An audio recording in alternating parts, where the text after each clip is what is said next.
ہم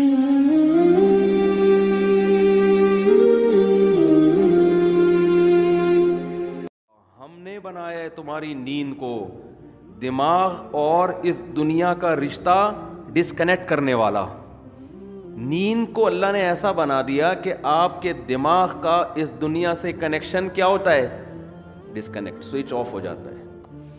تاریں کاٹ دی جاتی ہیں, جو دماغ کی تاریں ہیں نا جو پھیلی ہوئی ہیں, جو دیکھ رہا ہے دھوپ ہو رہی ہے, بارش ہو رہی ہے, نہیں ہو رہی ہے, گرمی ہو رہی ہے, سردی ہو رہی ہے, چمونی آپا کیا کر رہی ہیں, اور بیگم کچن میں کیا کر رہی ہے, اور میری بچی کا فون کیوں نہیں آیا, میرا بچہ ابھی تک کمبخت 3 بج کے گٹر کے ڈھکن پہ کیوں بیٹھا ہوا ہے, صبح 1 بجے تک. یہ سارے مسائل کھوپڑی میں گھومتے ہیں کہ نہیں گھومتے؟ ہاتھ تھا کہ آدمی جب سونے کے لیے لیٹتا ہے تو اور زیادہ گھومنا شروع کر دیتا ہے, جب لائٹ آف ہوتی ہے تو اور دماغ فریش ہو کے سوچنا شروع کر دیتا ہے.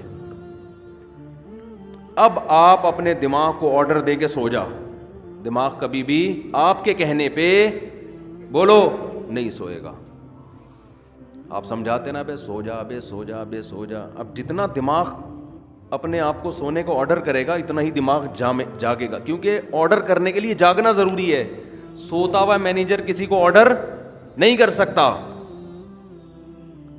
سمجھ میں آ رہی ہے بات کہ نہیں آ رہی ہے؟ سوتا ہوا آدمی اپنے ہاتھ کو آرڈر کر سکتا ہے؟ بولو. آپ جاگ رہے ہیں نا, آپ نے اپنے ہاتھ کو آرڈر کیا بھئی یہ گلاس پکڑ لے, گلاس, ہاتھ گلاس پکڑ لیتا ہے. جب آپ سو رہے ہوتے ہو تو آپ کا دماغ آرڈر کرتا ہے اپنے ہاتھ کو کہ یہ گلاس پکڑ لے. کیوں؟ دماغ ابھی کیا کر رہا ہے؟ سو رہا ہے. تو سوتا ہوا دماغ جیسے آپ کے اعضاء کو آرڈر نہیں کر سکتا تو وہ اپنے آپ کو بھی آرڈر نہیں کر سکتا. اور جاگا ہوا جب تک ہے, آرڈر کرنے کے لیے جاگنا ضروری ہے, اور جاگا ہوا ہے تو سوئے گا نہیں, سویا ہوا ہے تو جاگے گا نہیں. تو یہ ایک دوسرے کے اپوزٹ ہیں. اس لیے دماغ اپنے آپ کو سونے کا آرڈر کبھی بھی نہیں کر سکتا. اس لیے کہتے ہیں کہ نیند آپ کے اپنے اختیار میں نہیں ہے. آپ کے اپنے اختیار میں بستر پہ سونے کے لیے لیٹنا اور لائٹ کو آف کر دینا, شور شرابے کو ختم کر دینا, یہاں تک آپ کے اختیار میں ہے.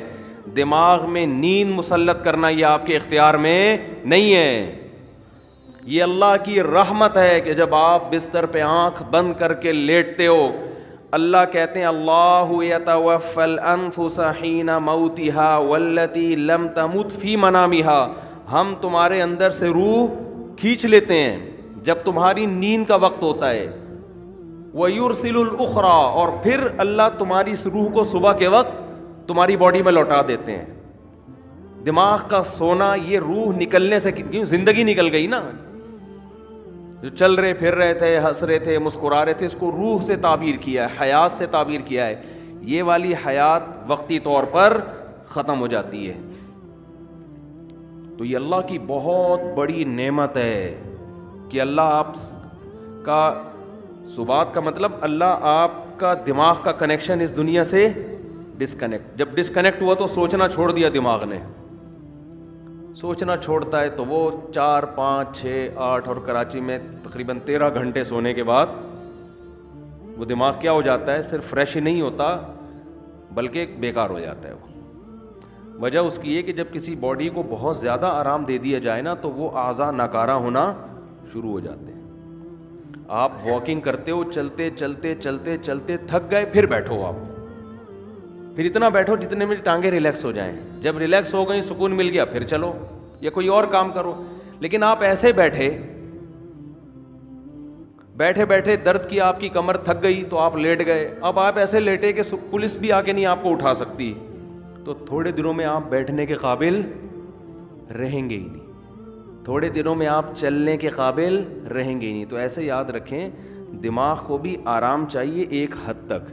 اتنا سونا کہ دماغ کو جتنا آرام چاہیے تھا فریش ہو گیا, پھر سوئے جا رہا ہے, پھر سویا رہا ہے, تو اس کا مطلب دماغ میں سوچنے سمجھنے کی صلاحیت ختم ہونے والی ہے تھوڑے دنوں میں. بھینس میں سوچنے کی صلاحیت ہوتی ہے, ایک ہی جگہ کھڑے کھڑے زندگی گزار دیتی ہے وہ.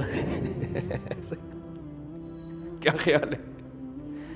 اگر اس میں سوچنے کی صلاحیت ہوتی نا, وہ لاتیں مار مار کے بھگاتی ہے آپ کو, کم از کم ٹیکا نہ لگانے دیتی. کہتی ہے بھائی میرا دودھ نکال لیا, کھلا لیا, پلا لیا, بس صحیح ہے, 5 کلو 10 کلو بہت ہے تمہارے لیے. کتنا دودھ دیتی ہے مجھے تو پتہ نہیں, 10 کلو 15 کلو جو بھی ہے, اب کافی ہے. اب یہ کہ ٹھوک ٹھوک کے مجھے نچوڑ, میری ہڈیوں کا جوس کیوں نکال رہا ہے تو. بھینس کو کوئی ہوش نہیں ہوتا, استعمال ہی نہیں ہو رہا اس کا دماغ. سوچے گی تو دماغ سوچنے سے اس کی طاقت بڑھتی ہے, خوب سمجھ لیں.